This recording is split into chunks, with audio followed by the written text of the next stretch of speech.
ये है बुड़बक गाँव, इसमें चुनाव का चिन्ह के छाप चल रहा है, तो आप लोग देखे नहीं, लाइक करें और फॉलो करें। हम छाते पर थूक बिगा ना सोरा हुरे साले तेज बनला अपना के साले ओने गाड़ी साला गोटा ने वोट ओ सरदार जी है का कर रहा है उन्हें चलिए ना वोट सब मांग रहा चला चलिए मार दे वोट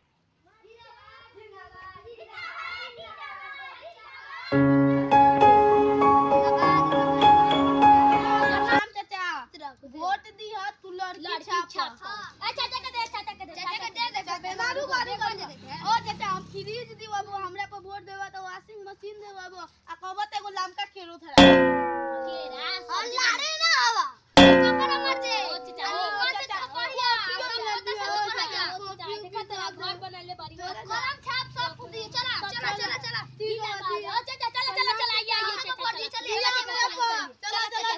आइए चला सब जिंदाबाद